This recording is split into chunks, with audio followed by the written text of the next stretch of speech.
lads, let's have your glasses now, please. Oh, right. Don't speak, you, will you? I've got nought civil to say. Well, don't say it then. Mrs. Walker, I'm locking up. Ta, lads.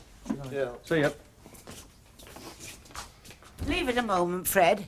I'm expecting someone. And don't you go, Bet. I want a word with you. Well, it is still my day off, Mrs. Walker, which I have been working. I know precisely what you've been doing, and I'm grateful to you. But I do not intend to remain grateful for the rest of my life. Let her in, it's Elizabeth. Thank you.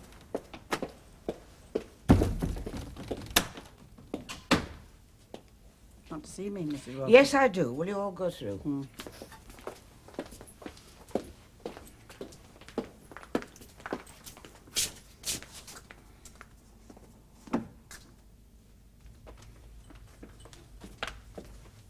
Shut the door, Fred, and sit down. I hope you're not going to ask us to kiss and make up, Mrs. Walker, because I'm not in the mood. Me neither. Quite honestly, I don't care what you do. I am concerned with this business, my business, this public house. Now, you all saw what happened out there tonight. Customers are leaving because of the atmosphere caused by your stupid squabbles. There's nothing stupid about it, Mrs. As far as Walker. I'm concerned, that is precisely the word for them. Customers are leaving because it is not possible to have a pleasant evening's entertainment there, and I, for one, don't blame them. Can't blame me, Mrs. Walker. I blame you all. And I've called you here tonight to say just this. Either you come in to work tomorrow morning and carry out your duties cheerfully and to the best of your abilities, or you find your way to the nearest job centre. I shall have no difficulty in finding people to take your place. And when I say cheerful, I mean cheerful, because I do not intend to listen to another word of bickering. Not one single word. Well, I didn't want to cause any trouble, miss. But I'm not having my private life that is bandied about. precisely what I'm saying. Bet.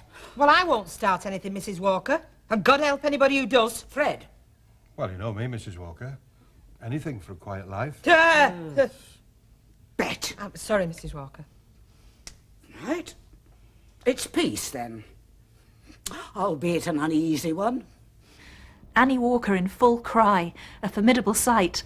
Hello and welcome to the Coronation Street collection, a series of videos about the characters who live in the street.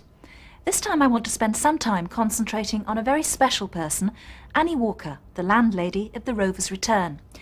As we've just seen, Annie was in total control of the Rovers. She ran it on her own, helped, or sometimes hindered, by Betty, Bet and Fred. During the next 90 minutes or so, we'll see many different sides to Annie's character. But let's go back to the beginning. Annie Beaumont met Jack Walker in 1935, and they married in 1937. They took over the Rovers' Return in 1939, so when Coronation Street first started in 1960, Annie was firmly established in the pub and was more than a match for Jack and her more truculent customers. That'll be 4 and a penny. Here's your mild. Hang on, it's here somewhere. I'll have 20 fags too.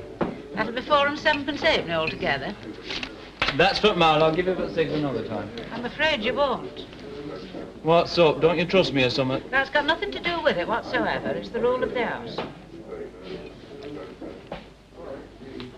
Rule of the house. What are you gawping at? I'm not gawping at anything. So long as we know. Know what? Oh, give over, do.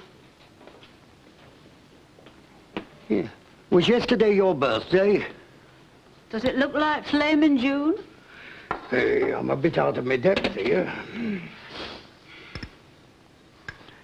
Now, come on, Annie. Enough's enough. What have I forgotten to do? Who said you'd forgotten to do anything? Hey, give me strength. Well, what you going on about? I have not said a word. No, and it'd be better if you did. All right. That's what I'm going on about. Oh. Well, you might say, oh. It's just a bit of fun. A bit of fun? Tucked away at the back of your bowling bag? Oh, Jiro. Oh, I've heard about fellas of your age. They go off the rails. You want to watch it? Now, look, I've told you, it was a bit of fun, that's I all. can just see you going into the shop to buy it. All I hope is you had the decency to get it somewhere away from here, that's all. I didn't go in no shop. You got it on the market for all the world to see? No, somebody give it me. Oh. I'm not going telling tales and getting anybody into trouble. Oh. Well, when you next see her, give her my kind regards. And tell her she's welcome to you. Oh, you're talking ridiculous, Annie. Playing ridiculous. Am I? What about that new sports jacket, then? What about it? You've never bought a sports jacket in December in your life before. Well, it fitted me. Price was right. I had money in my pocket. How to impress somebody. I don't know what's got into you. Straight I don't. I've never heard the like of this in my life before. London Lovelies, number 4. That's what's got into me. And until you come out with a proper explanation, I'm going on thinking worst. Annie's desire not to be let down in front of the neighbours was coupled with her need to improve her standing in the trade. So when the post of chair lady of the Lady Licensed Victuallers became vacant, Annie was determined that she should fill it.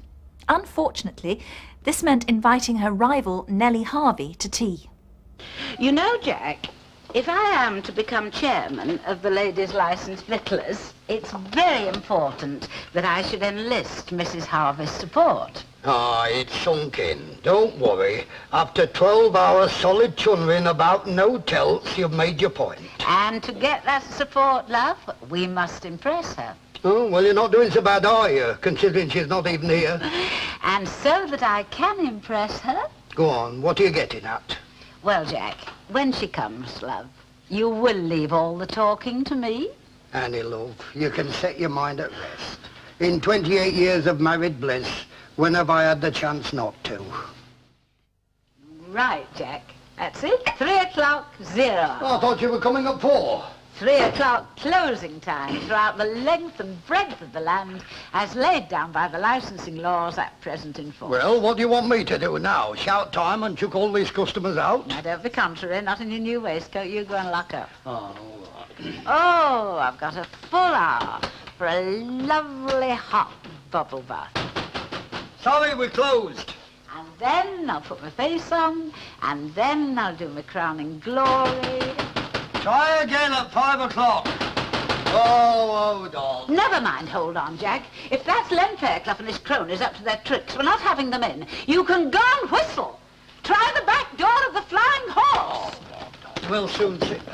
Mrs. Harvey. Hello, Anne. Oh, you've taken me completely by surprise. Jackie! Well, how are you? Jackie. Hello, Nellie, love. Still as bonny as ever, eh? Flatterer.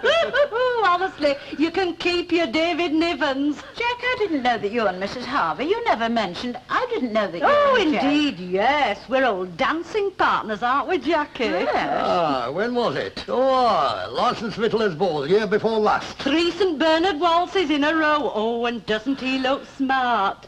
Yes, but then he always looks smart, your husband. I must apologise for my appearance, Mrs. Harvey, but you've taken me rather by surprise. I mean, I'm never so déshabillée at 3 in the afternoon. Oh, well, I'm sorry I'm early, and I should have let you know. That's all right, love, don't you fret. But I thought you might like to look over the Ladies' Committee's recommendations on cold buffet catering. Oh, yes, indeed. Any help I can give to the committee in Mind any you, if way, I'd known I'd that only my do. Jackie was going to be here, I'd have brought me dancing thumps. Shall we go through? Ah, straight through the glass doors into the Paladin dance. Cheeky. Oh, honestly, you can keep your Lionel Blairs. Oh, I did have a good time. at that one. It was semi-finals, and it was up to me, you see, till the fellas would nearly sitting on top at Jack.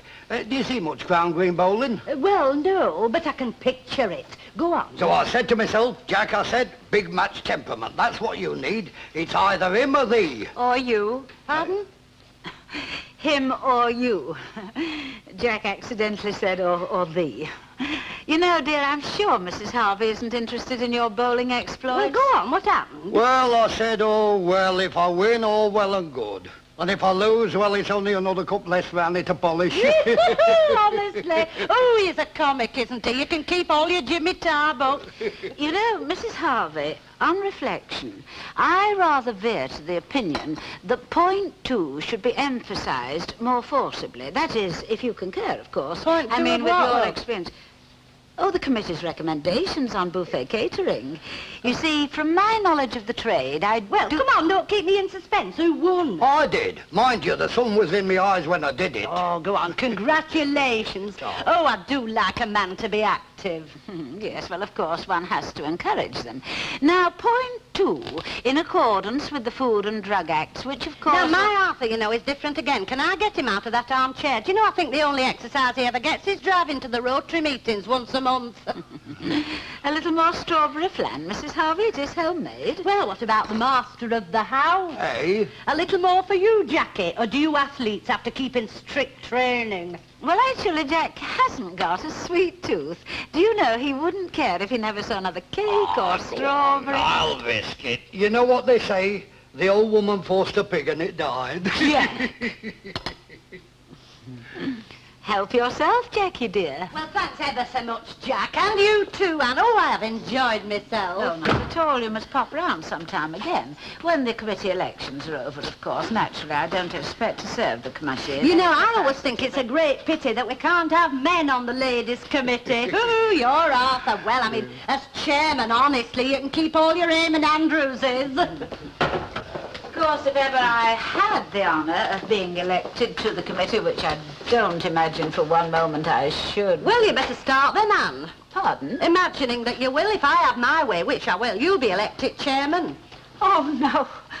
Oh, I can't believe it. Nothing was further from... I'll have a word with the girls. I usually see to it that they're guided by me. Oh, Mrs. Harvey, Nellie, if I am put on the committee, I'll... Well, I'll see you at the next exec meeting then. Bye-bye, Jackie. Stay as sweet as you are. Cheerio, love, and just be good now. Goodbye, Mrs. Harvey, and thank you. Well, chairman at Lady Victualler's, eh? So it seems. So you see, you'd no need to worry after all, had you? Seems I was wrong, doesn't it, about you and Mr. and Mrs. Wilson? Eh? No, Jack, if it hadn't been for you, I'd been nobody today, let alone the chairman-elect herself. Oh, get away, No, I mean it, Jack. My eyes have been opened today. You're wasted on me, Jack Walker. Yeah. I'm unworthy of you. Oh, yes, love. In your time, you've had Clara Townley at your feet, and Nellie Harvey, and heaven only knows what other unknown admirers. And you picked on me. Well, as Nellie Harvey would say, you can keep your Elizabeth Taylors. Now Annie was going up in the world, standards had to be kept up. But getting her cleaner, Hilda Ogden, to do any work, let alone a little extra, proved something of a challenge. The next thing to do was to get some extra staff behind the bar, so her son Billy decided to help her by finding a local lass who was perfect for the job. The miniatures might feel the better for a little tickle over, Mrs. Ogden. In the quack's waiting room it was, while our Irma was having a check-up, like. Oh, everything normal, touch wood. Yes, it is the smallest things that somehow tend to get overlooked. So then I picked up this decorating book, and that were it. Mind you, it were on that day trip out we had when I felt the first stirrings of me discontent, as you might say. And the brushes in the snug. Tatinol. What would you call it, the way they've got it done? Ever so slightly green, Mrs. Ogden. The brasses. Oh, yeah. No, only with you knowing about these things, like. Oh, Tatton Hall. Well, late Regency, I should think. Though, of course, I wouldn't like to be quoted. Now, Mrs. Ogden, if you could make a start. The one in the doctor's book with all windows and white plastic. Avant-garde. Oh, well, it could have had. It didn't show you the bathroom. Doesn't time fly, dear? Do you know that we've been standing here chatting for over 10 minutes? You see, the trouble is, I can't decide between Tattenhall Music Room and Doris Day Penthouse style of thing. For where? For this little palace. Present mode of decorating's more what you might call prehistoric horrible. Of course, I would like a romantic little summer house at the bottom of the garden. Mrs. Walker, you haven't got a garden. No, and you haven't got a penthouse or a music room. No. Makes you sick, doesn't it? Why, heck, hey, what? You've been making some improvements in here. Well, I think you're doing all right.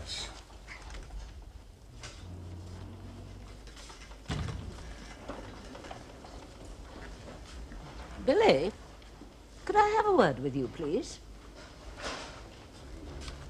Told you. Right, love, you just stay where you are. It will be all right. Of course you will. I've told you. I've taken you on.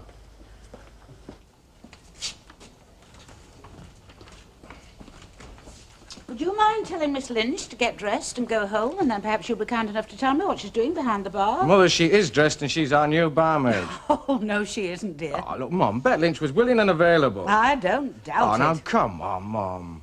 I had to do it on the spot. You weren't here, and I thought she fitted the bill, so I took her on. Well, I'm sorry, but you had no right to. I think I had every right to, and I thought I was doing you a favour. If lowering the standard of this pub to something more suitable to the Dock Road is doing a favour... Oh, Mum, if she was dressed like that in a pub in London, they wouldn't bat an eyelid. Well, at least give her a chance. I can't go back on my word now, can I? I think I'd best hand in his resignation before I start. Oh, don't talk like that. Well, I'm telling you, honey, if you quit, it's going to be over my dead body. And mine. Miss Lynch, could I have a word with you, please? Billy has explained to me that you're helping us out for the time being. Now, of course, I cannot be responsible for any arrangement that you and he have made. But if you and the job find each other suitable, I may decide that we need someone permanently. At the moment, of course, I can't say. Oh, and do dress up a little warmer in future.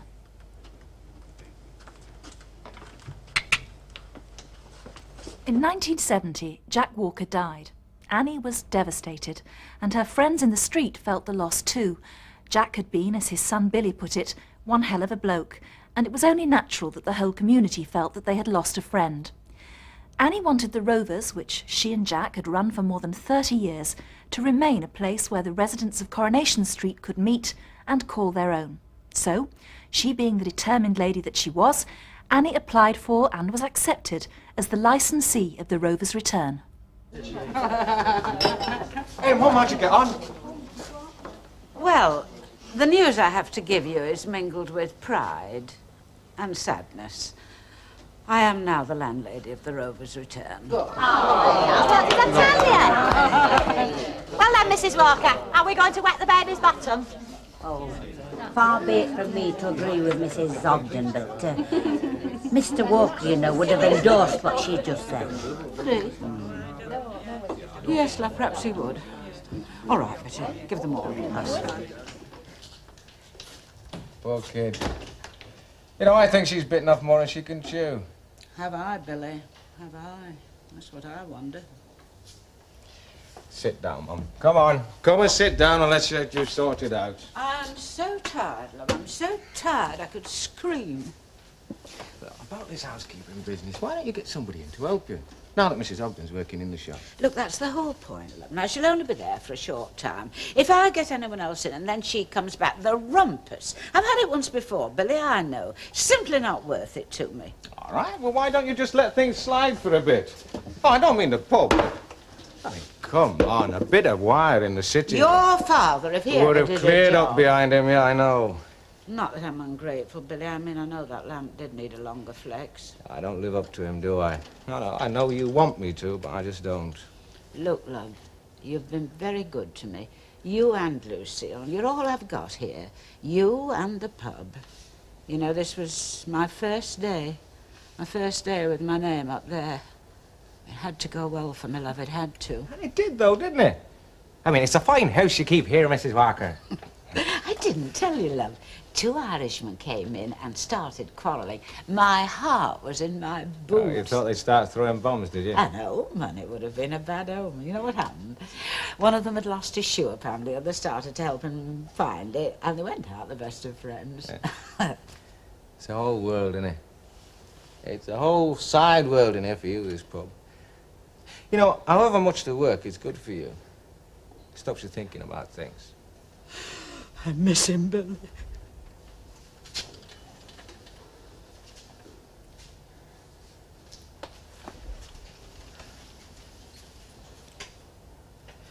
You know, what I said just now about not living up to him, I didn't mean that exactly. I suppose what I mean is that I just can't take his place. I mean, there's me and I'm this big, and there's the space that he's left and it's like that, and there's bound to be a gap. And sometimes, Mum, I think that you want me to fill it, and I can't. I just can't. You know, there's no two ways about it. He was one hell of a bloke. Oh, I'm glad to hear you say that, love. I'm glad to know you think like that. Oh, of course. Well, I mean, you know... Oh, of course I do. Well, Billy, we saw so little of you. I was afraid that because we stayed here, because we hadn't moved out to Cheshire like we said we would, well, you looked down on us and that you were ashamed to bring your friends, and that was why you didn't come home. No. The boot's on the other foot. Half the time, my life in London, the sort of friends I had, the sort of life that... I've been ashamed in front of him. I couldn't hide anything from him. He could see right through me. Perhaps I would have come back if I'd had something decent to report. Anyway, all that's changed now. The garage. Oh, Billy, love, he'd be so proud of you. Would he? I wonder. Now that she was landlady, she had more contact with Nellie Harvey. Their rivalry knew no bounds. When Annie's birthday came around, Nellie Harvey was desperate to know what age she was and tried every trick in the book to find out. But Annie was more than a match for her.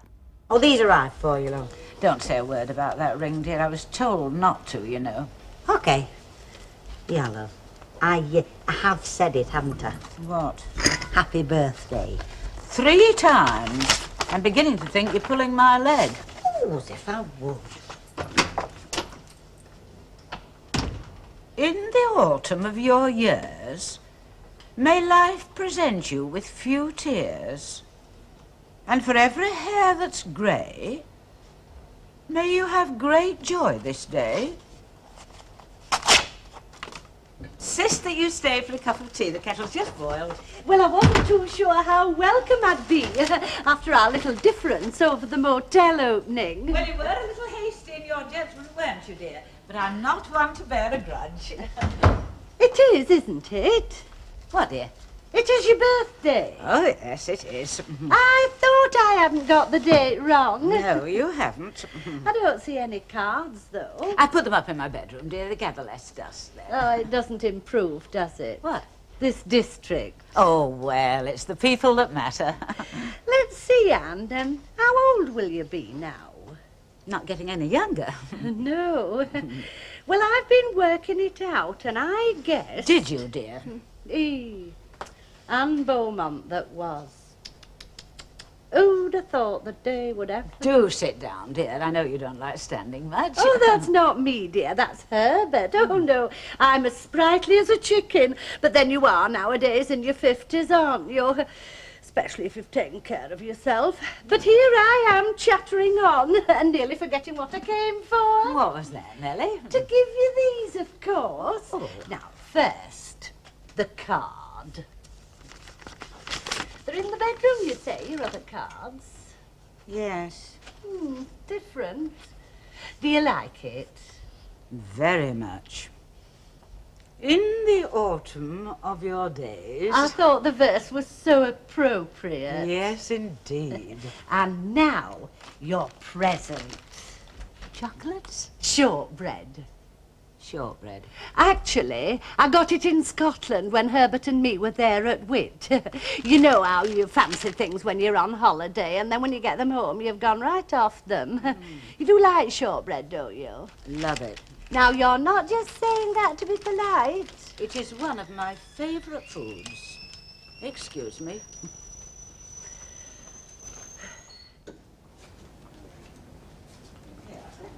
Yoo-hoo! Anne!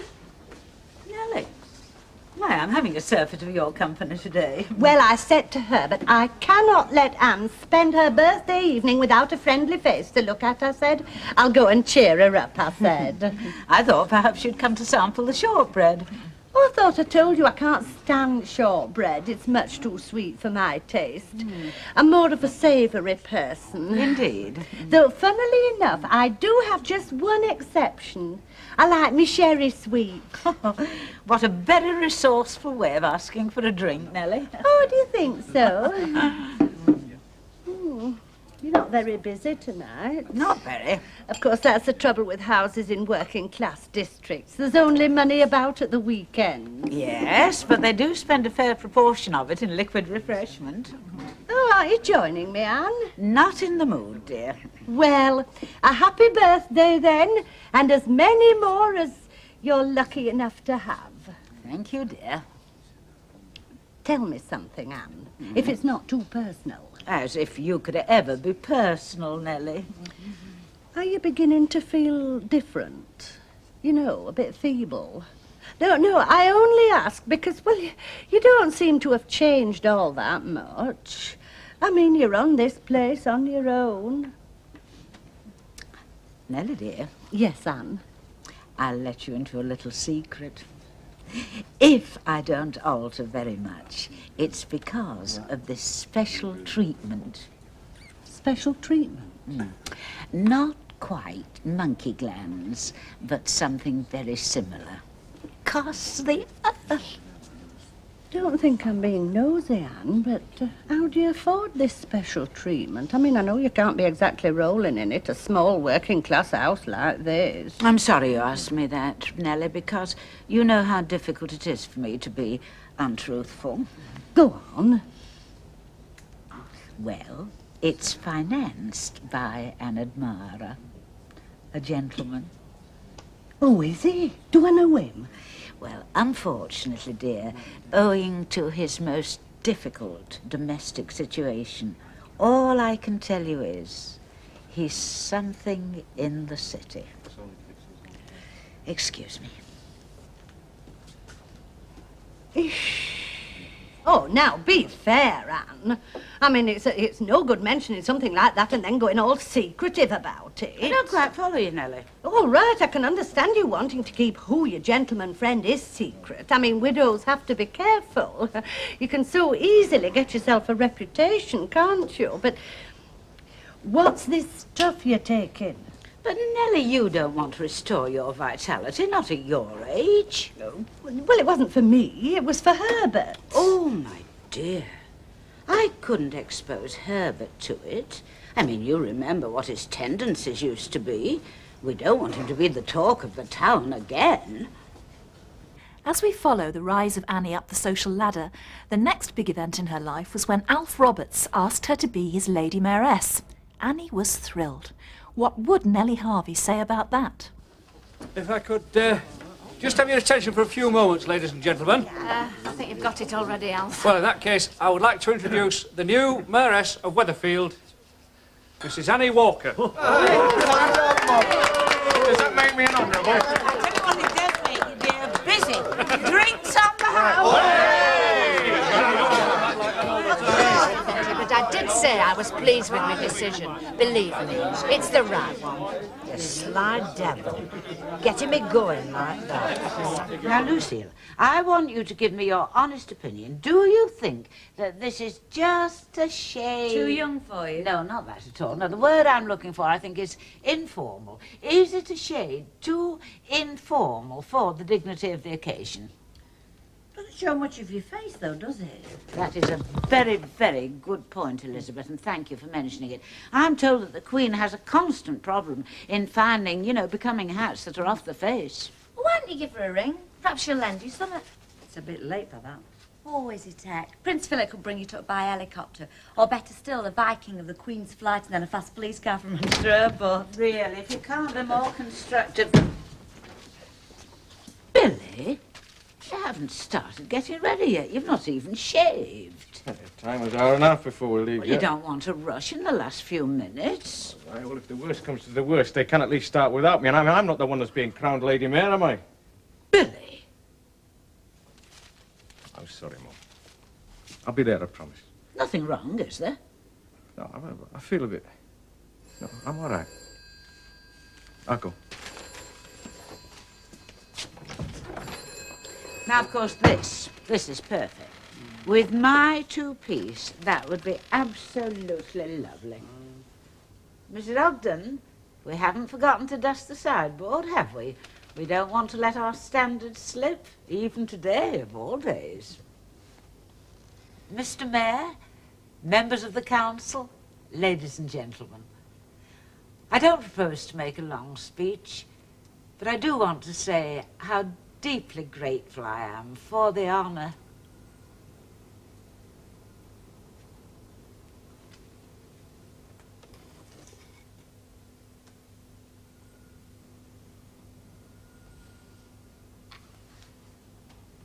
In thanking you, members of the council, for asking me to be the very last mayor of Weatherfield, I am, of course, deeply conscious that you are honouring not only myself, but those other councillors who have served as independent members for so many years.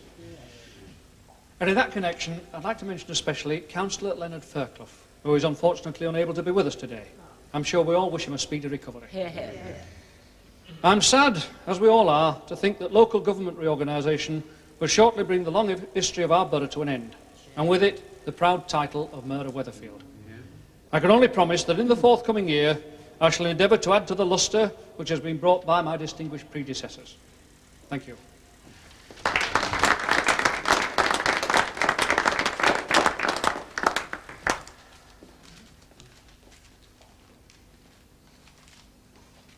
Aldermen, councillors, ladies and gentlemen, there will now be a brief adjournment. Please rise while His Worship the Mayor retires.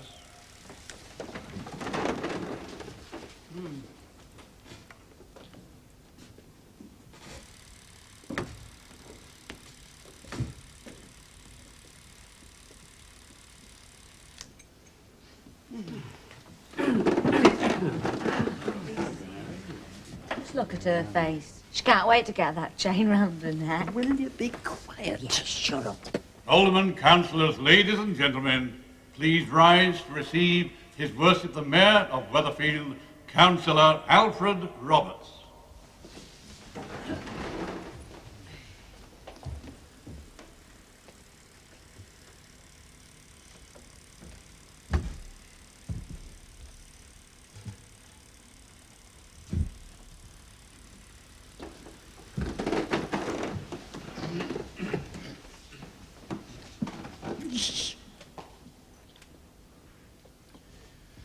Members of the council, ladies and gentlemen, I take great pleasure in presenting my mayoress, Mrs. Anne Walker.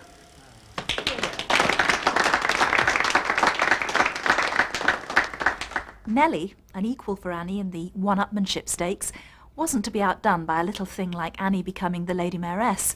The next time she called to see her, she had a tiny surprise of her own for Annie. This was to set Annie off on a quest to equal, if not better, Nellie's achievement. Anne, love. Anne, you've changed something.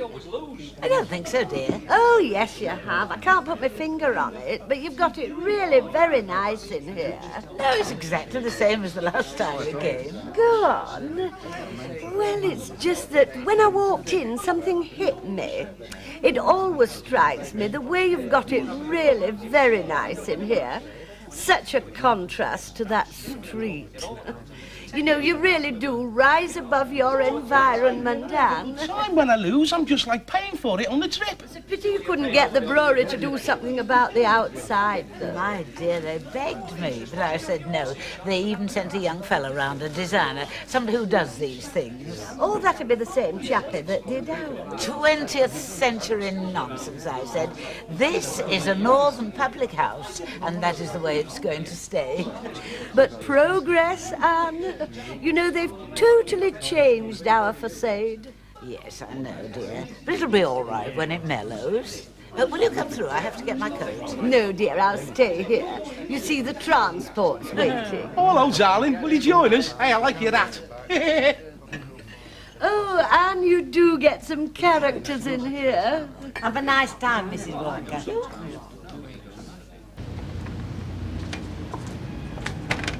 You know, when I go, they'll probably take this facade brick by brick to a museum. Perfect turn of the century, northern public house architecture. And here we have a perfect little piece of 20th century nonsense, Anne. I told you the transport was waiting. Who's going to drive? Where's Arthur? Oh, Arthur bought it for me. I passed the test. You've passed your driving test? Yes. Wasn't it sneaky of me?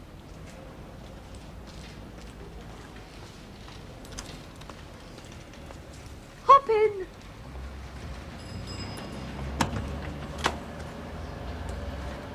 Well, I thought Marjorie was in very good form. You know, I don't understand Marjorie. Really? Well, she tries to be such a cow, but I'm sure it's not in her nature. She could be quite a likeable girl, really, if only she'd let herself be. Now, Nellie, she did put herself out. If she put herself out half as much as she pulls herself in, she'd be a raging success.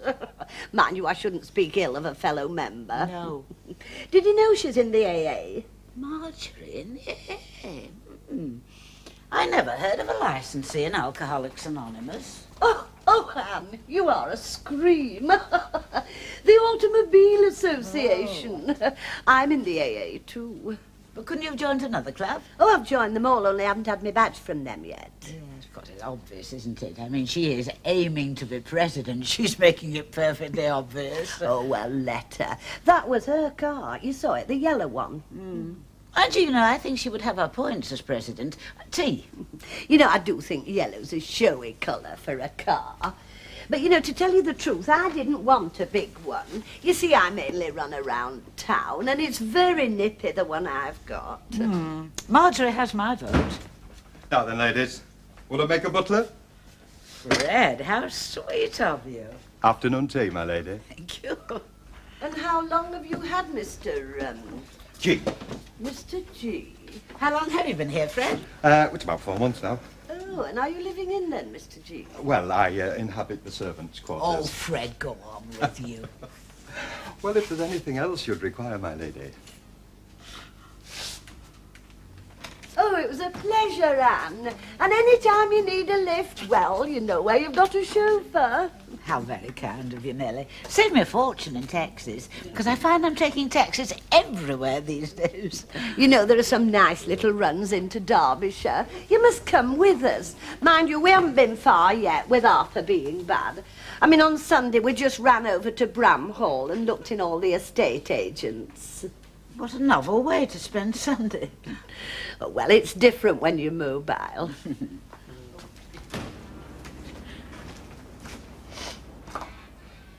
Well, I'm afraid that's game, set and match to Nellie. Are you a motorist yourself, Mr. Fairclough? Do you know what she'll do? She'll get a flask and a rug and she'll kip in that car tonight. Do you know, I don't ever see Mrs. Walker getting even. Well, she could get it in the car herself. She's never going to learn to drive. Well, in that case, this is one she's lost. She's a dedicated player, is Annie, you know. You won't write that off. Listen. Oh.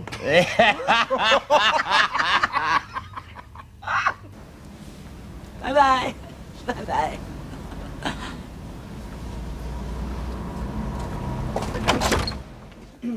I'm leaving you to hold the fort, dear, with Fred's help. I know I can rely on your usual efficiency. Yes, you leave everything to us. Anywhere in particular you might be going? Just a little shopping and then a light lunch at the salad roll, Kitty Stoneley. She gets such a thrill out of these occasions, I don't like to disappoint her. Bye-bye then, love. Bye-bye. See you about 3. Okay, my dear. Is she out for this session? She's on the warpath, she is. I can see all the signs, you know. How do you mean? Well, I mean, she's going out to lunch with Kitty Stoneley, one of her bosom pals from the Lady Vicks, you know. I'll bet I can guess what's on the menu.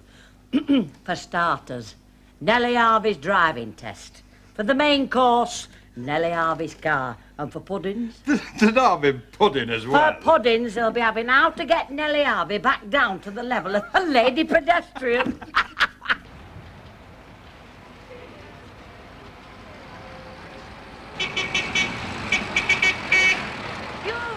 It's me. So I see, and here. I was just on my way home when I saw you stood there. I've been taking me L plates back to the Oxfam shop. Well, they're no use to me now that I've passed the test. They might as well benefit somebody less fortunate. Well, you have to do what you can, don't you? Any road. I was just driving past when I saw you stood there, suffering. Hop in, dear. I'll drop you at the Rovers. Oh, no, there's no necessity to trouble you, thank you. Oh, it's no trouble to me, dear. Not now that I've got the car. Oh, come on. You don't want to struggle on buses with parcels. Not at your age. Regretfully, I must say no. It isn't that I'm reluctant to be your passenger. Nobody who knows me would question my courage. It's just that I do have one or two more errands I'd like to do. Oh, all right, love. Only don't say you weren't offered. Indeed, no. I would no more have dreamed of getting into that car than walking across Niagara Falls on a tightrope. Hey, that's the third call she's had since she came back with a face like thunder. Well, what's she up to? Well, she's tracking up her old pals to see if she can get the lowdown on Nellie Harvey.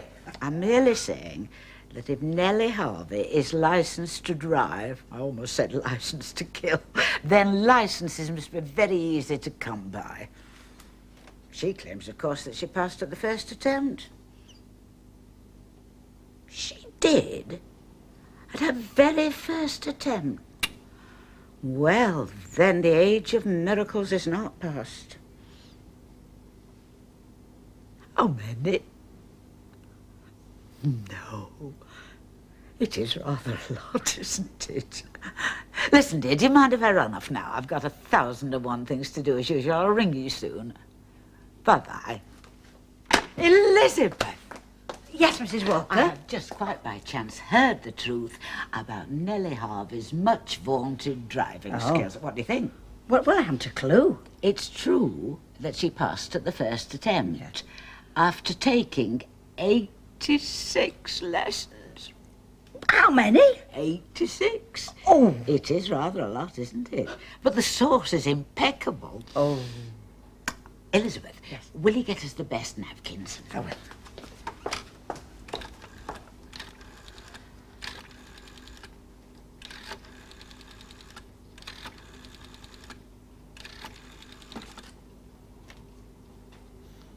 Nellie? Anne here. In the excitement of this morning, dear, I never thought of asking you to come round for a cup of tea. Could you come? Good. Right. I shall look forward to that, dear. So very much.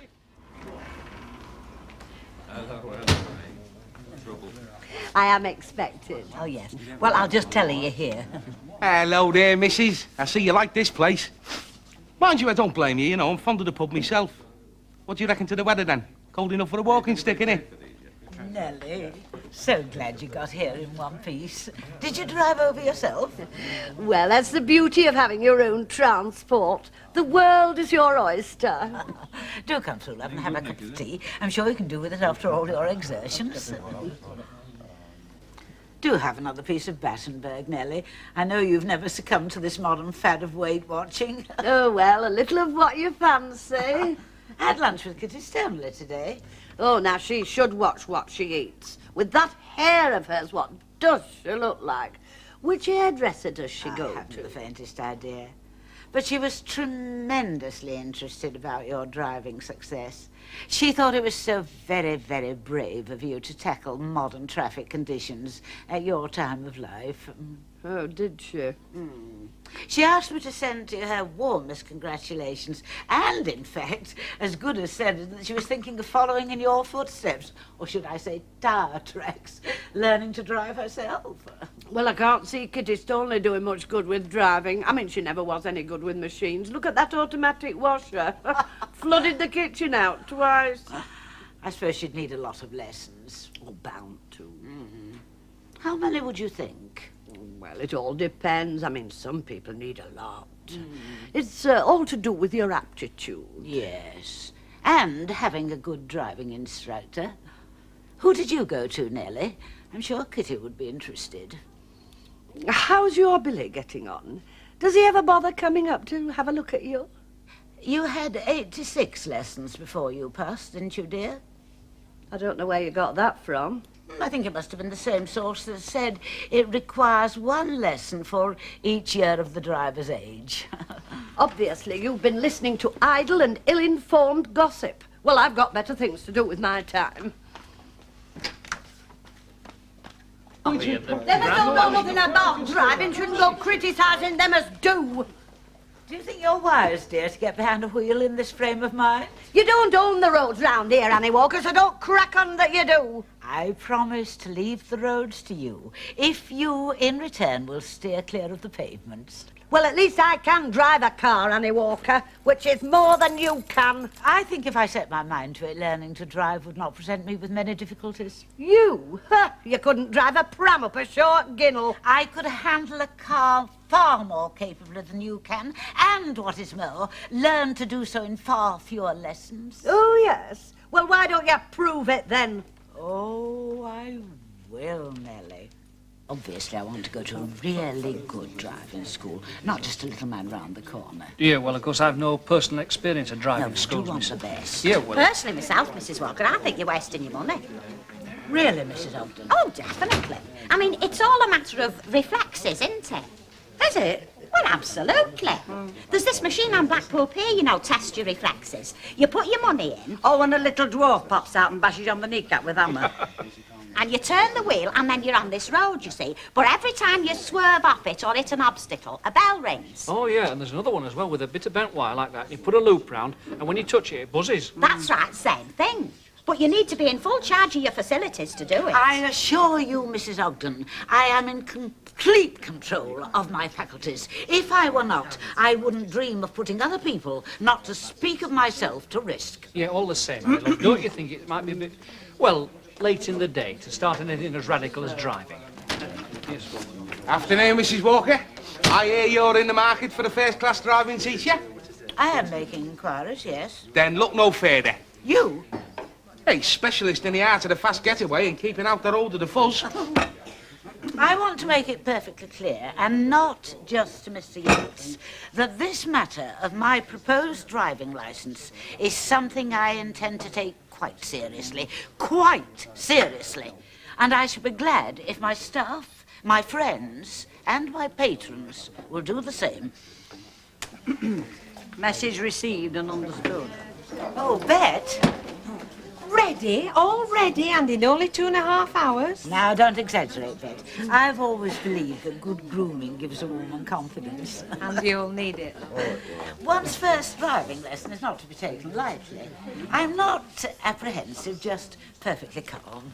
Good luck, Mrs. Walker. Ta-ra, love. Good luck. Good luck, Mrs. Walker.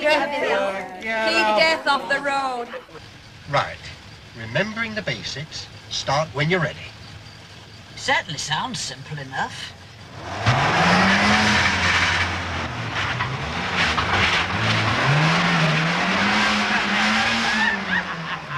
Something tells me we'll be safer off the street. Oh, by heck, you're not wrong.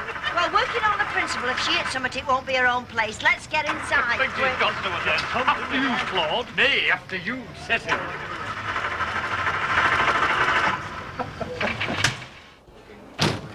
It's all right, Fred. I'll deal with this gentleman. Morning, Mrs. Walker. And a very good morning to you. Can I get you something? No, thank you, Mrs. Walker. But I've got something for you. A bit of news. Oh, yes? Your driving test. It's come through a lot quicker than I thought it would. They've fitted you for tomorrow. Good gracious, tomorrow. How marvellous. Yes. Well, don't you agree? Well, I wasn't expecting it to come through just yet, Mrs. Walker. But if you like, I could always postpone it and get you another one in a few weeks. But my dear Mr. Grady, why on earth should you do that? Well, I don't think a couple of extra lessons would go amiss, Mrs. Walker. I mean, I think your hill start could perhaps stand a bit more work. We did roll back rather a long way when you tried it on Friday, if you remember. As I explained to you, at the time I was wearing the wrong shoes. There was that, I suppose. Mr. Grady, can I tell you something about me? Of course. Now, I don't want to boast, but I've always had this ability of being completely frank with myself about myself. Now, if I tell you that I shall never be more fit to take a driving test than I am now, are you prepared to accept my word that that is the case? If you say so, Mrs. Walker. Good. Well, wait just a minute for me. I'll get into the right shoes and we'll polish off that hill start. Yes, Mrs. Walker. Hey, I heard that, pal. Don't you reckon she's in with the Chancellor? Now, any more for any more of this never to be repeated offer? I am offering 10 to 1. Mrs. Walker passes her driving test, providing, of course, she doesn't knock down a warden or two on the way. How about you, Albert? Are you interested in a little flutter, then? No, I'm not. But I reckon her stood behind you might be. Hold on, Mrs. Walker. You are aware that it's a criminal offence to make a book in a public house, aren't you? I'm sure you must be with your intimate personal experience of the law. Yeah, well, it's a bit of a giggle, you know. At my expense? Oh, no, we're backing you to pass, you know. Are you indeed? Oh, yeah, should make a mint. Really? Would you give me a pound from the till? Yes, Mrs. You are closing odds of 10 to 1, I believe. Yeah, well, I mean, people are only betting 10p's, like, you know. Yes, what's the matter, Eddie? Having second thoughts? What are you doing there, then? It's me winnings. What I get off the people that bet on Annie Walker, you know. There's £2 off Fred G, there's 50p off Terry Bradshaw, and there's £1 off Annie Walker herself. Well, suppose she passes, though. I mean, you gave them 10 to 1, didn't you? You'll be paying out a fortune. No chance. I'm a student of film, Ken. Anyway, I've seen the way she drives. Oh, aye, there's 10p off you, Mrs. Turpin. All mounts up, you know. Oh, hello there, Mrs. Walker. How did you get on, then? This rather interesting little document is a certificate of competence to drive. In other words, some of you will be delighted to hear, I have passed. Good for you, Mrs. Walker. Well done, Mrs. Walker. I don't believe it. Why, didn't you think I was capable? No, well, yes, certainly. I've won 20 quid. I've won a fiver. You haven't really passed, have you, Mrs. Walker? I mean, it's a pike, innit? You're having us on, really. Most certainly I had passed, and I rather think I've won £10. Oh, hey, and I had 10 pence on, so I've got a pound coming to me. Can I have a look at the certificate, Mrs. Walker, please? Certainly not. It's a private document. Oh, fair dues, Mrs. Walker. I mean, I've got to see that that you have passed. Well, ask Mr. Grady. Is that right, then? It's right. Come on through, Mr. Grady. I'm sure that a sherry wouldn't come amiss. As soon as possible will be quite convenient for my winnings. Hey, I'll have mine now, Eddie. Yeah, come on. Cough up. Look, I was going to back it, but I never got round to it. Look, I can't pay you just at the moment, lads. I mean, I haven't quite got it, you see. Well, you better get it then, hadn't you, Eddie? And look sharp about it, Eddie. Yes, you had. Eddie, can I make a suggestion? I wish you would. Well, now she's passed the test, she's going to need a car, isn't she? And I'm sure that you have one or two contacts, and the commission would... Pay me debts. It's a great idea, Squire. Why don't I buy you a drink? Why don't you? 2 large brandies, please. Annie felt she needed a little more practice, but unfortunately a dog and Stan Ogden's handcart were to put her off driving for good.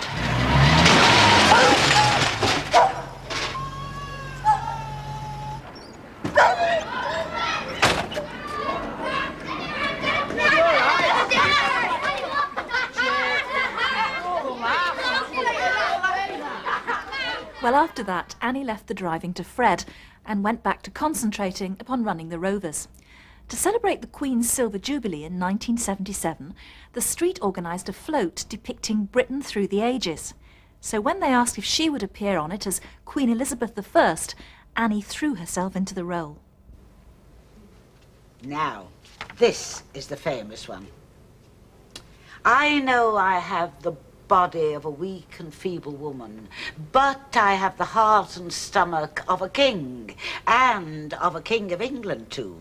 And think foul scorn that Palmer, Spain, or any prince of Europe should dare invade the borders of my realm. Oh, what a woman, eh? What a woman. Mrs. Walker. Just it. Well, you'll just be sitting on a brewery lorry dressed as Elizabeth. You won't have to do any acting or talking or anything like that. Oh, that's not the point, dear, is it? If I'm to look like her, then I must feel like her, here, inside. I remember reading somewhere that Glenda steeped herself in the literature of the age before tackling the TV part. Did you? Hope she's in the country, then she can reply to my letter. And stick your chin out. You know, this is going a bit too far.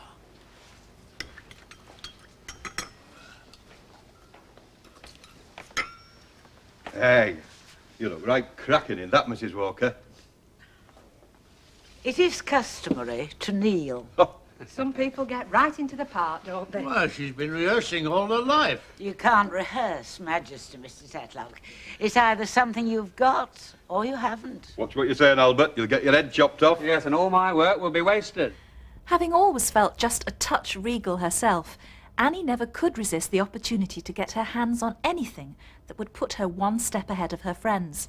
The chance to buy a carpet monogrammed with your own initials doesn't come along every day, so even though the seller was Eddie Yates, Annie hadn't the slightest doubt that the carpet was for her. No sooner was it laid than she felt that she must have a few of her friends round to show it off. Oh, I am so pleased, Estelle. See, about 11:45 then. Oh, just a few of the girls, you know. They'll have to wait and see and marvel. See you tomorrow then, dear.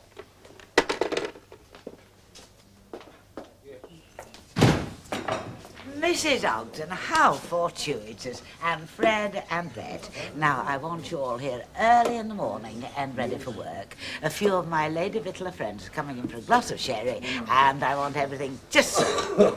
You'll have to watch they don't stub their fag ends out on your new carpet. I will, won't I? Yes. I'm afraid that some of them are not as used to gracious living as the more fortunate of us. Don't know one sherry from another, eh, Mrs. Walker? I'm afraid not, no. Probably spend half the time in bingo halls. Do you know that? I shouldn't be at all surprised.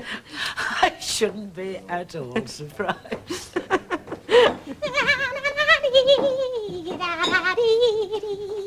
Oh, Mrs. Ogden, you should have been finished in here long since. Oh, I'm only doing a proper job, Mrs. Walker.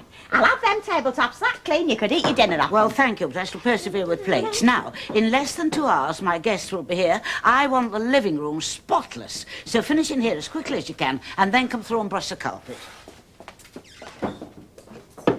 Hey, does she still not know? About a wonderful carpet? No, she doesn't. Ah, it's cruel, isn't it? There she is, thinking her lovely monographed carpet were made specially for her. And all the time it's a leftover from a bingo hall. Somebody ought to tell her the truth, you know. Poor woman. Well, I'm not telling her. You tell her. You're the one that saw the flipping carpet at the Lambert in the first place, Hilda. Oh, not me, no. Like Bet says, she won't thank them what tells her. I don't want to lose my job. Well, she'll find out soon enough, won't she? When her posh friends from the Lady Vicks get here, she starts bragging about that magic carpet. They're bound to spot it, aren't they? Ah, only if they play bingo. What do you mean, only? They're not all as refined as Madam Walker, you know. It'll break her heart when she does find out. She'll be mortified. Huh. That's right, Hilda. What do they say now? When ignorance is bliss, it's folly to be wise. Oh, very true is that, Fred. When ignorance is bliss, it's folly to be... I say, Bet, don't you think we ought to tell her, you know, before her mates arrive? That's what friends are for, Fred. For finding out things you don't want to know. I know, all the same, Bet, but I think you ought to tip her off, you know. Well, why should I have to do it? Well, you've been here longest, haven't you? I mean, you're used to things like, you know, well, things like this, you know. Like taking thorns out a lion's feet and hoping they don't bite your head off. Huh. What on earth has got into Mrs. Ogden? She's just come through the living room, grinning like an idiot and muttering, ignorance is bliss. Oh, yeah? I didn't say anything, of course. I couldn't help thinking if that were the case, she'd be the happiest woman in the world. Fred, would you wash the best sherry glasses for me, please? I think you've got a safer pair of hands than certain other people. Right, Mrs. Walker. Thank you. Mrs. Walker? Now, what is it, Bet? I'm very, very busy. Well, I was just wondering, like, how you work the magic with Betty. I mean, you must have made her a very tempting offer, money-wise, to get her back here. Full marks for trying, Bet.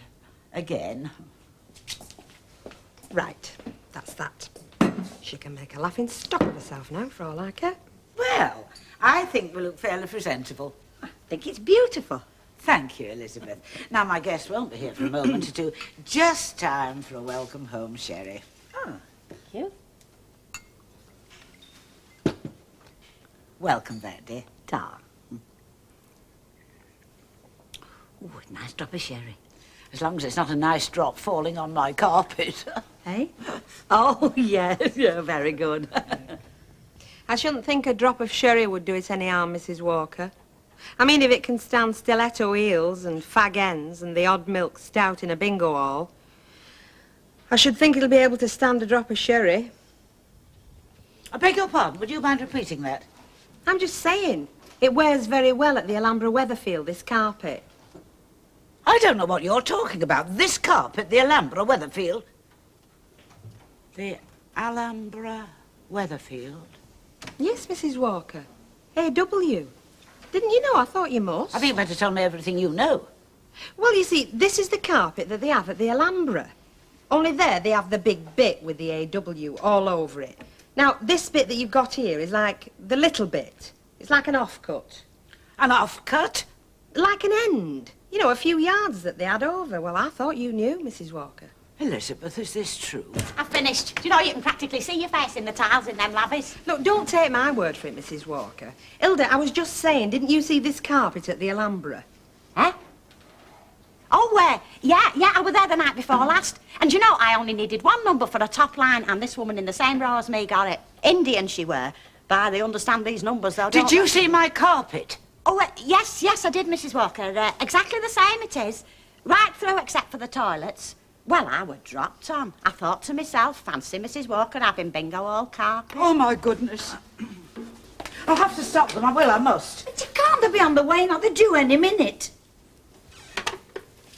You're right. It's too late. Well, if you want, Mrs. Walker, I could stand at the door and wait for them, you know, tell them to go home, like. Oh, don't talk silly, Mrs. Ogden. Why didn't you come and see me when you first saw the carpet? Well, I were going to. Well, you see, we thought you knew, Mrs. Walker. Give me credit for a little taste. Would I buy carpet that was all over the floor of a bingo hall? Oh, wait till I see Eddie Yates. Wait till I see that man. I did warn you about him, Mrs. Walker. Well, it's still a very beautiful carpet, Mrs. Walker. I mean, you were thrilled with it up to 5 minutes. That is not the point, Elizabeth. I shall be a laughing stock. But they might never even notice it. Oh, Betty, they can't fail to notice it. I mean, not with the initials of the Alhambra Weatherfield plastered all over it. Can you make out what they're saying? No, it's just a babble. I'm hoping to hear a sudden cry of bingo. Do you know, I can't say I recognise any of them pals of hers. From the bingo, I mean. Of course, you don't, do you? You're too busy watching your card. Well, some of them must go to bingo, surely. Oh, I'd love to be a fly on wall in there. I'd love to see Annie Walker's face. I know it's wrong to laugh, isn't it? I thought I'd have seen Nellie Harvey here today, Anne. Not fallen out, have you? Fallen out, Nellie? No, much too close friends for that. No, she's indisposed. Margaret Jameson had to cry off, too. Oh, I'm sorry. Mind you, and I say this as one of Nellie's best friends, if not the best. She's not getting any younger, you know. I mean, she's very good, considering. But should she be carrying all that weight? Can't be good for her. Not as if it suited her either. Well, it doesn't, does it? Not with her company. I've seen her go purple just climbing a flight of steps. Well, I worry about her. Well, so do I. Well, we wouldn't be her friends if we didn't, would That's we? very true. She took you on again, I see, Mrs. Turpin. Pardon? I heard you'd left here. Went working in a shop, didn't you? Oh, yes. Well, I was just helping a friend out, you know, while the mum was poorly. Oh. Keeping the business going, you know. I heard you'd had Yeah. some trouble. She's very good, Mrs. Walker, isn't she? Very loyal to her staff. I don't remember this carpet, Anne. New, is it? Well, fairly new, yes. I think I'd have noticed if I'd seen it before. Can't help noticing it, really, can you? Have you seen Anne's new carpet, Olive? Oh, I say. I know. This is what you were talking about on the phone, isn't it? You said you'd got something special you wanted me to see. Did I, dear? I don't recall. Perhaps it was the decorating. Oh, I say, Anne. A.W. Your initials. How posh can you get? Must have cost the earth. Oh, no, not really. It's just a carpet for walking about on. It's very striking. I'm sure I've seen something very like it before, though. Can anybody have one like this? I mean, with their own initials? It definitely rings a bell, this carpet. Now, where have I seen it? I wonder, would you excuse me while I circulate? Olive, why don't you tell her about your holiday in Ibiza? Oh, she's heard all about that. It's there at the back of my mind. If I could just place it. Excuse me for saying, but one of your guests has got a very wicked tongue. Oh, I think she's recognised the carpet. She's from the Mare and Foal, isn't she? Yes, what's she doing now? She's pointing at your carpet and giggling with the pal. Oh, dear, she has recognised it. Mrs. Walker wants a word. She's not best pleased with you. I've done nothing. Better tell her then. She's in the living room. Ah, I can't. I've just remembered I gotta go some... Oh, hello, Fred. You heard the lady, didn't you, Eddie? Oh, that's no lady, that's our bet. Mrs. Walker, she wants a word with you. Yeah, well, I've got to get off. This girl, she... Look, don't try to put it off. What has to be will be. Come on, mate, let's have you. All right, Fred, there's no need to get rough. Right. What's all the aggro? Mrs. Walker's suing him for breach of promise. Oh, I better drink his pint then. You what? In. All right, I've got to turn nasty, you know, Fred. Oh, hello, Mrs. Walker. I was just passing, so I thought I'd pop in. I'll just be throwing the bar, Mrs. Walker. If you need any help, just give me a shout, eh? I don't think that'll be necessary, Fred. Is something bothering you, Mrs. Walker? Only, I sensed an atmosphere when I came in the pub, you know. Nothing I could put my finger on, but it was there all the same, you know. This carpet. Oh, yeah. Great, innit? Do you know, it feels great under your feet. That is best quality carpet, that, Mrs. Walker. I bought this carpet on the clear understanding that it was exclusive, unique. I am now told that the initials, which I thought were mine, really represent the Alhambra Weatherfield, a bingo hall. Ah. Do you deny it? Well, they have got some carpet like this at the Alhambra. There was a little bit left over after your order, you see. Are you saying that the carpet at the bingo hall, which I believe covers the entire floor, is a remnant from my order? Well, you know what it's like, Mrs. Walker. They get carried away a bit at the factory, you know. Yes. The carpet on which we are standing is the remnant, Mr. Yates.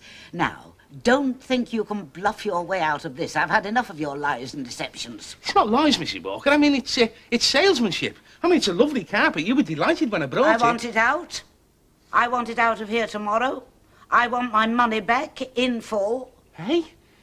Yeah, but it's impossible, Mrs. Walker. Failing that, I am prepared to lay the matter before the police. Oh. On the grounds of obtaining money by false pretences. Now, do I have to do that, Mr. Yates? No. Only where am I going to get shut of it? I mean, who wants carpet with AW written all the way through? That, I am afraid, is your affair. You will have to find somebody with the same initials. Goodbye, Mr. Yates. Perhaps I could try Harold Wilson. Do you get it? Harold...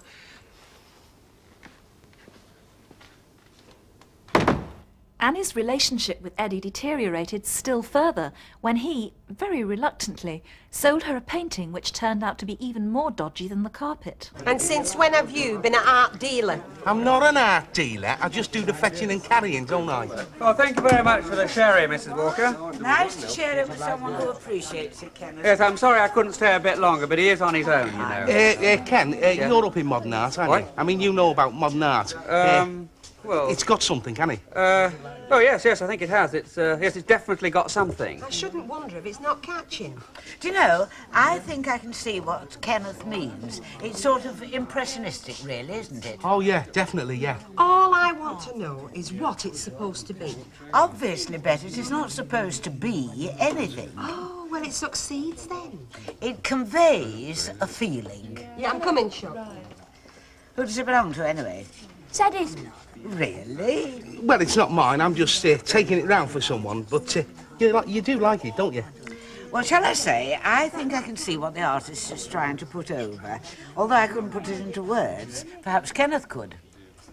Well, if you could put everything into words, there'd be no need for paintings, would there, Mrs. Walker? How true that is. Right, well, I'll be, bye. See you, Wa. I still don't know what you're doing with it. Ah, well, I'm doing a bit of casual work, you see, for this fella that clears houses, you know. Well, he's got a customer that buys all his paintings, big house in Didsbury. Gives £20 a piece. He took a load. He said, if you get any more, send them down. 20 quid? Yeah, big or small, 20 quid. Anyway, this has just come off the truck, so I'm taking it to him, you know. I'd not give you 20 quid for it. Well, I wouldn't myself, would I? I don't think £20 is out of the way for a painting. Well, no, I suppose not if you're an art lover and you know what you're talking about, but don't fall in love with it, Mrs. Walker, only I've got to take it to this bloke, you know. £20. Oh, no, I can't, Mrs. Walker. I can't, honest. I can't. You done? Aye. Have I got a surprise for you? Oh, come on, let's see it then. Close your eyes. Open them. Well, where is it? Where's my picture? Gone. Gone? Gone. What do you mean gone? What have you done with it? Close your eyes again. I will not close my eyes again. Go on, close them or you won't get your second surprise. I want to know where my picture is. Well, close your eyes. Ooh.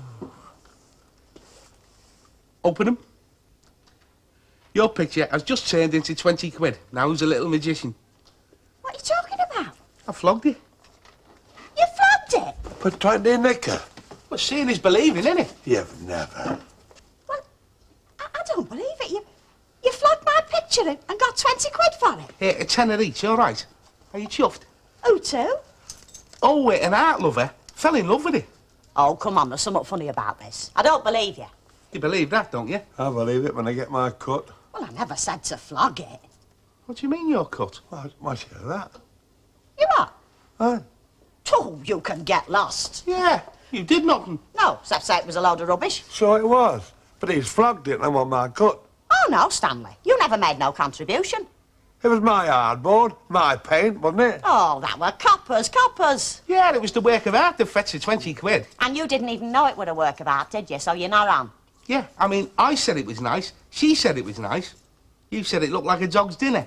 And you're going to share that between you? Got it in one, Stanley. Well, you might buy me a drink or something. Hey, I never even seen it in the frame. Did it look nice? Oh, it was lovely. Anyway, you'll see it soon enough. Am I going to get me a drink? Not down the road, Stan. How about the flying horse? Well, come on. Where is it? I mean, where will I see it? Who's got it? I'll tell you when we get down the flying horse. You tell me now. Well, you'll see it yourself tomorrow. Where? Well, you'll probably see it every day of your life, actually. Well, where? When you're cleaning. You are? It's hanging on Annie Walker's parlour wall. You flogged it to Annie Walker? Well, she flogged it to herself, more or less.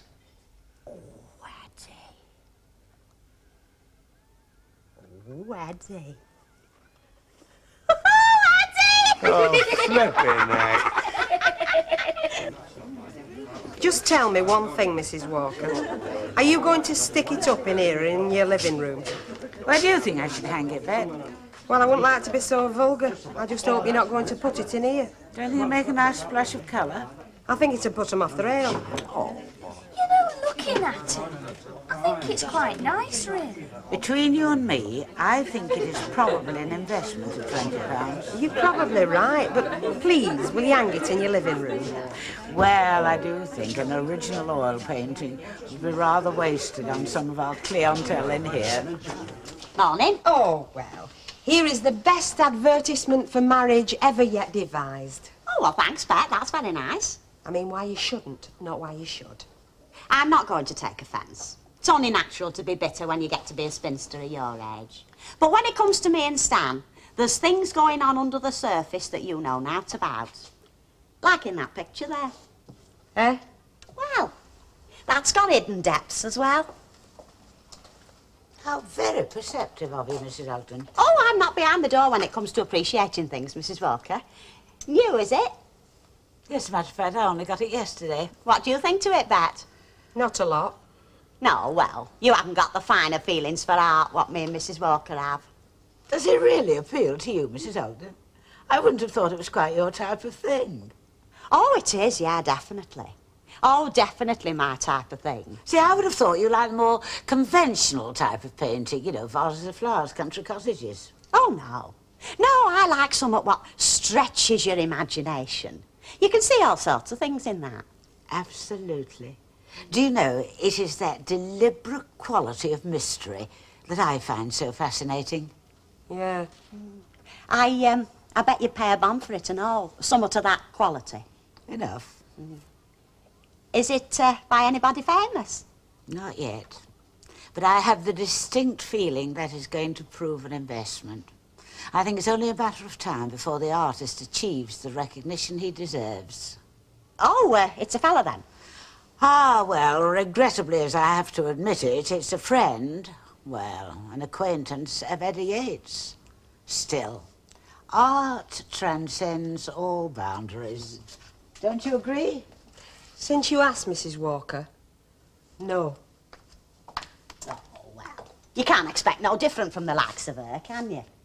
I mean, she's not one of us. I would have called in for it, dear. No problem. I had to slip back home anyway. I'm still having my long-running battle with the gas board. I'm sure people think there's something going on with that little red van forever parked outside the door. Haven't you finished in here yet, Mrs. Ogden? Oh, yeah, I'm just going to start upstairs. Come and see, dear. Oh, no thanks, I must dash back. Gail just started today. Mr. Dawson's kindly holding the fort with her for half an hour. Hey, what do you think of Mrs. Walker's new picture, then? Oh, it's, a present. Well, in a way. It's always very difficult, isn't it, gauging other people's tastes. Personally, I'd never dare buy anyone something like, A present from me to me. See, I don't see why I shouldn't indulge myself in the odd extravagance occasionally. Do you approve? Oh, it's very experimental. That's just what we thought. Mrs. Ogden has become quite a fan. Oh, I wouldn't have thought it was quite your taste. Now, why do people keep saying that? I mean, how do you know what my taste is? Well, rather more traditional. You see, dear, I think it has a kind of basic excitement, a kind of urgency.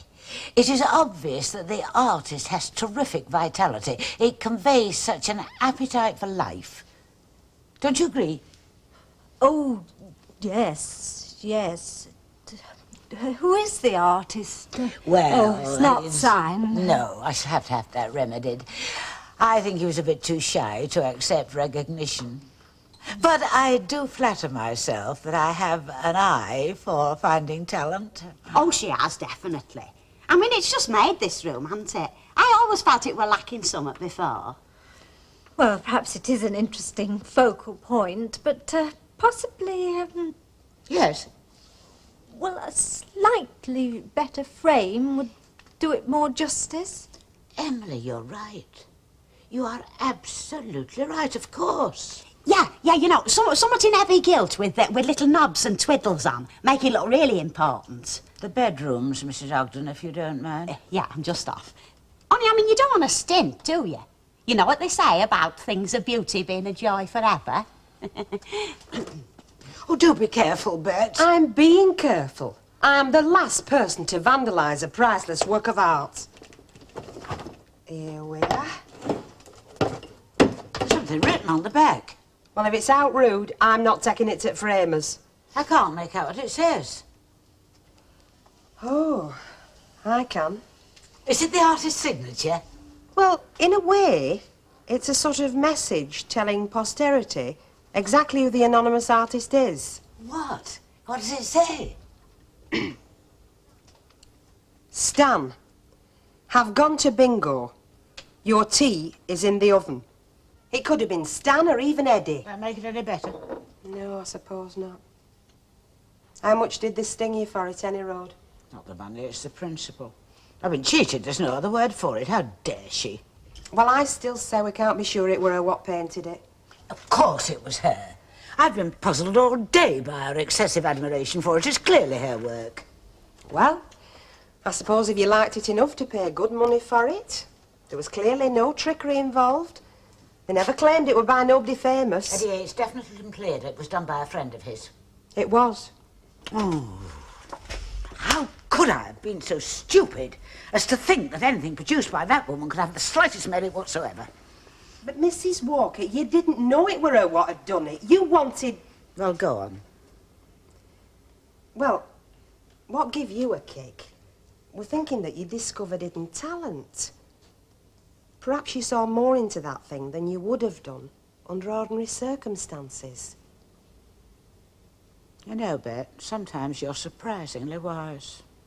Thanks. It was my pride that was to blame, nothing else. I saw myself as a patron of the arts. It were only one picture. Nevertheless, I'm telling you this in the strictest confidence, Naturally. because today seems to be our day for exchanging confidences. I was showing off. That's not something I often do. Never. No. So, in a sense, I have to say, I was to blame. Oh, well, 50-50. You're not going to let them get away with it, are you? You're going to tell them you found out, her especially. No. I don't think so. I fancy I have the glimmerings of a rather more subtle revenge. This way, Mrs. Ogden. Well, I know the flipping way. That says you wanted to see me. Oh, yes, Mrs. Ogden. I was wondering, would you come in half an hour earlier tomorrow morning? I'd like to make a start on spring cleaning the walls in here. Oh, it's a bit early to start doing the walls yet. It's only January. Bound to be a lot of mucky weather before the spring. Nevertheless, I'd like to make a start. You see, I would have mentioned it to you earlier, but we got sidetracked on other issues. Oh, yeah. Yeah, we was talking about the picture. Hey, it's gone. Oh, Bayek, you don't waste any time, do you? I try not to, don't I, Bet? Never lets the grass grow, doesn't Mrs. Walker? No, you've took it to have the new frame put on, haven't you? When's it coming back? It isn't. You are? When the man saw it, he went into such raptures about it. He was so insistent, I just had to let him have it. You gave it to him? Oh, no, not a complete fool, Mrs. Ogden. No, I sold it to him at a very fair price indeed. How much? I mean, what did he give you for it? More than you paid? Mrs. Walker isn't likely to part with something she values unless she makes a good profit, Hilda. Like she's just said. She's nobody's fool.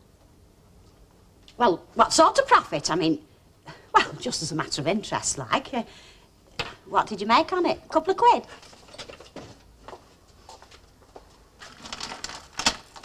Enough to buy myself this, Mrs. Ogden. I wonder, would you mind fastening the clasp for me? Things with Eddie could only get worse, and when Annie found out that the contents of her bin were being discussed across a public bar, particularly her own, she decided that she would speak to the council. Could I give you the benefit of my experience? Now, as you know, Eddie and me are members of the refuse collecting team that... what are responsible for this area, like? Yes, I do know that. Yeah, well, you see, it's only a small thing, but... You mean the tins? Correct. He was going to tell you tomorrow when we collected, but he's got a great eye for detail, this lad here, you know. Well, see, it's about those big soup tins you've got. You know the ones I mean, the big catering tins? Well, if you fill them full of rubbish before you put them out for the bins, you'll get more in. But if you leave them empty, as you sometimes do, now you're wasting valuable bin space. Look, if you don't... No, you know the ones I mean, don't you? It's the big £7 soup tins, the catering ones. Well, what kind of soup tins are them? You know, Albert, them big catering tins full of soup powder. Oh, but she said it were homemade. Eh? Mr. Tatlock, there are days when it is quite impossible to make homemade soup. Time simply does not permit. Well, I'm not paying full price. If you charge 20 pence for a bowl of homemade, I'm giving you 10, and that's all you're going to get. Elizabeth, charge Mr. Tatlock 10 pence. Do you mind not discussing the contents of my dustbin with all and sundry? Well, I'm sorry. He was only trying to help Mrs. Walker. Well, I'd rather he didn't. What I put into my dustbin is between me and my maker, and it is nobody else's business whatsoever. Like them girly magazines. Hey, shut up, will you? Actually, it's very interesting, you know. Very interesting subject, what goes into bins. Mr. Yates? I'm talking in general now. It's just that, well, in our job, there's a lot that is of sociological interest, like. I mean, you show me the rubbish, and I will show you the fella. Isn't that right, Johnny? True. True as I'm riding this bike. No, be serious. No, it's just that, you see, if I had my way, what I would do is I would team up the dustbin men with the social services. I mean, we could be an early warning system for alcoholics and that sort of thing. I mean, only yesterday, Mrs. Walker, and I'm talking generally, and I won't mention any names because you're right, it is an invasion of privacy. But only yesterday, I was walking down Rosamond Street and there was this old woman tottering Tottering she was. Anyway, I helped her across the road, and this morning I empty her bin. Now I know why she's tottering. Now I know why she needs help. 7 pot noodle cans and 56 bottles of cider. Mr. Yates, do you mind not talking about rubbish? People are eating here. Oh, right, yeah, Mrs. Walker. I just thought you'd be interested, being a student of human behaviour, like, you know. I don't dig so deeply, Mr. Yates. Excuse me, Mrs. Walker. Mr. Yates? Oh, hello, Hilda. What is it, Mr. Yates? I haven't got all day. What is it? It's this can of hair colouring. Only Arthur's had it in the cab all week, and he said it came from your bin, and it's half full, you see. Mr. Yates, how many more times do I have to tell you? I'm only trying to help, Mrs. Walker. I mean, it must cost a bomb, this stuff, and as I say, the cans are full. Oh, is that your colour, Mrs. Walker? Platinum pearl? Kindly mind your own business, Mrs. Ogden. Now take that out of here immediately, and you are going to hear more about this. I don't know why she's flying off the handle. I mean, I wouldn't mind if I was doing her down, but I'm trying to save her some money. I mean, it's half a flaming can of hair colouring. Not very wise in the ways of women, are you, Eddie? Not very wise at all. Is that really the cleansing department? At last. Good. Now, can I speak to the manager? Now, tell me, does he spend any time in his office at all? I see. Well, take a pen and paper and make these notes and put them on his desk for when, if ever, he returns, right? Now, my name is Mrs. Annie Walker of the Rovers Return, Coronation Street, and I am a former mayoress of Weatherfield. Yes, it is indeed a complaint. Now, I will no longer tolerate the team of dustbin men who are at present emptying my dustbins. Understood? I want them changed immediately. Now put that note on the manager's desk and tell him that I require immediate results.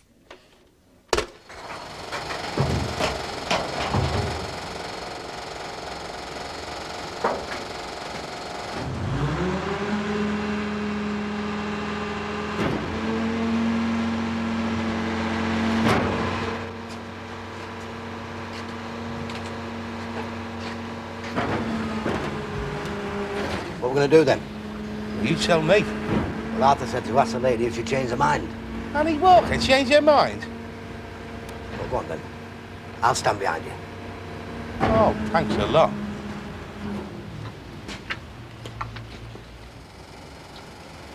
Hey, here. Sir.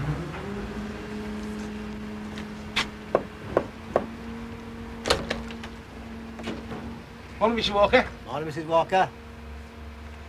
We've come to empty the bins. Is that all right then, is it? No, I'm afraid it isn't. Ah. And I'm sorry if you're denied the opportunity of investigating what's in them.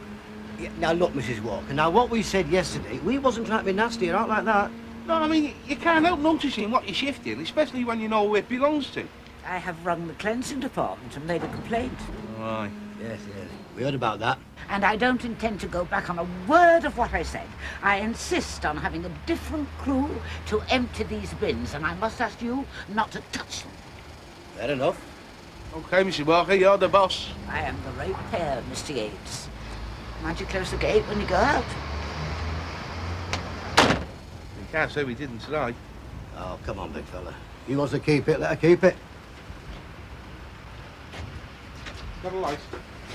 I'm glad to see that our disagreement hasn't prevented you from drinking in here, Mr. Yates. Oh, well, habits of a lifetime, Mrs. Walker.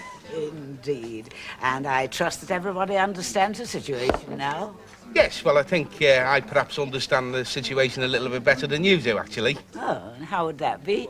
Well, I didn't want to stir things up, Mrs. Walker, but now you mention it... Yes?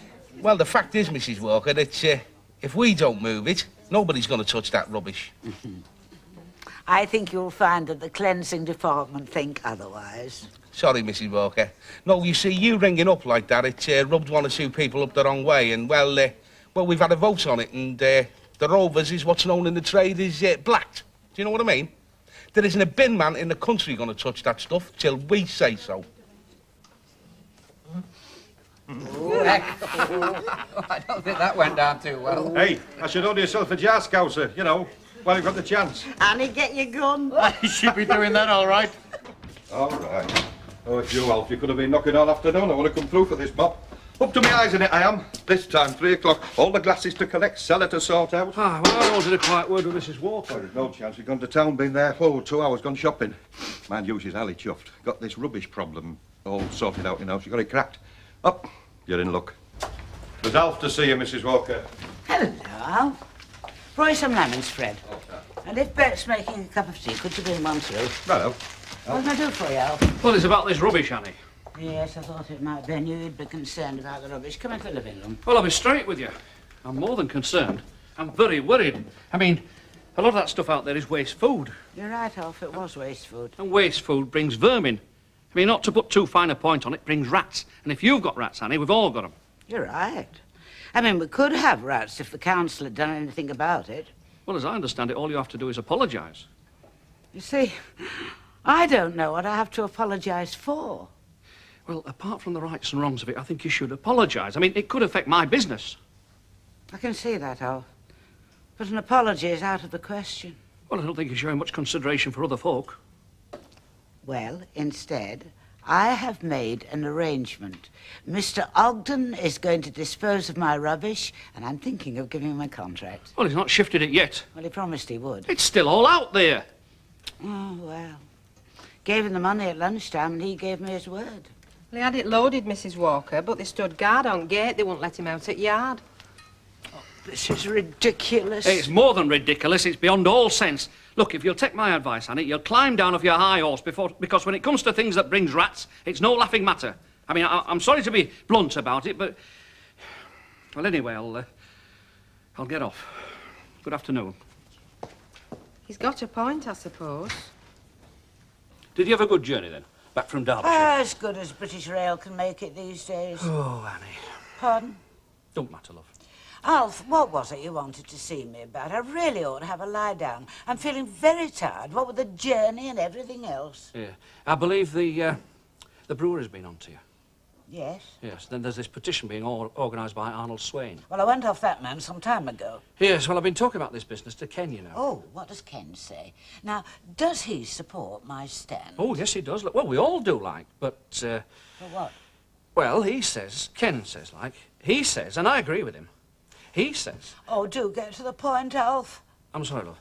Ken says that to get this thing resolved is going to take some wisdom from somebody who is very intelligent. That's before it sort of gets out of control and becomes a national issue. How'd it do that? Well, look who's involved already. I mean, there's your brewery, there's your council, there's the public, and there's the press. Now there's going to be some very strong pressure for some action. And then what happens? The bin lads dig their heels in, they ask the union for support nationally. Before you know where you are, there's not a bin being lifted throughout the land. Now, whoever could stop that is going to be congratulated, aren't they? Handsomely. By Margaret Thatcher herself, I shouldn't wonder. That is, if she ever hears about it in the first place.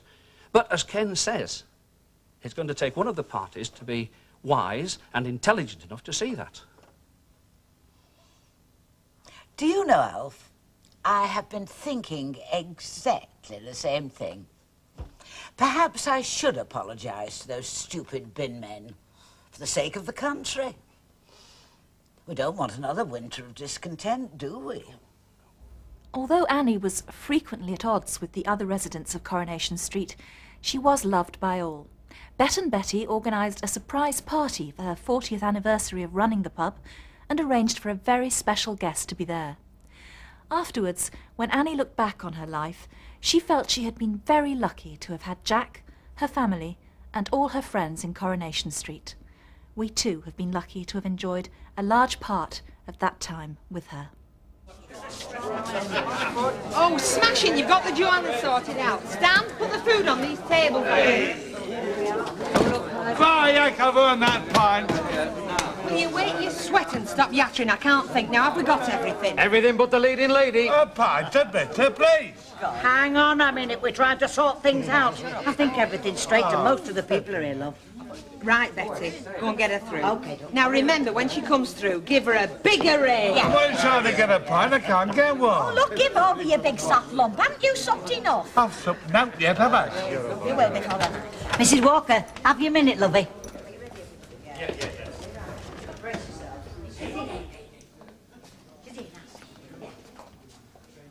Well, here I I'm Elizabeth. Yes. Hip, hip! What on earth is going on? It's a little party for you. We've laid it all on, and all you've got to do is just enjoy it. 40 years at the Rover's return with you, Mrs. Walker. That's what we're celebrating. Come on. She's a jolly good fellow, for she's a jolly good fellow, for she's a jolly good fellow, and so say all of us. I'm very moved. I don't know what to say. How about takes all round? Oh, that's a good idea. Mr. Ogden, you've solved my problem perfectly. Elizabeth, Bet, since everybody has a Right, good well then, all the very best, Mrs. Walker. Everything you wish yourself. Congratulations. We hope to see you for many years to come in the Rovers, darling. Thank you. It's a wonderful gesture. Everybody's been so kind. And we're all very pleased to be part of it, Mrs. Walker. But I gather it was Bet and Betty's idea. Well, I'm as fortunate with my staff as I am with my customers. Elizabeth, Bet, I'm very touched. Oh, it's a great pleasure, Mrs. Walker. Just enjoy the evening. Mrs. Walker, do you mind telling me something? Yes, dear. You've got your best frock on. You only ever wear that for special occasions. That's true. And I think I know what you're suspecting. But you see, dear, after 40 years on these premises, there is nothing, absolutely nothing that escapes my notice. Well, I'll be blowed, and I thought we'd kept it a dead secret. Well, Mrs. Walker, there's at least one thing that you know nothing about. Len, will you do the necessary if we're all set? Certainly. What's she up to now, Elizabeth? I don't know, Mrs. Walker. It's as big a mystery to me as it is to you, loving. You ready? 5, 4, 3, 2, 1, 0! Hello, Mum. Oh, Billy, what a wonderful surprise. I can't help thinking how your father would have enjoyed himself tonight. Hey, he liked this place, didn't he? He loved it. Always something of a mystery to me, but he did. No, you're not going to let this party get you all depressed, are you? No, love. I'm just wondering where the 40 years have gone to. It seems like no time at all. Well, a pretty packed 40 years, wasn't it? Yes, indeed. We may not have lived through the most gracious period in the history of the world, but nobody can say it hasn't been eventful. They've been happy years, Billy. Not all of them, of course. But I do know I've been a very fortunate woman. With your father, of course, and with my children.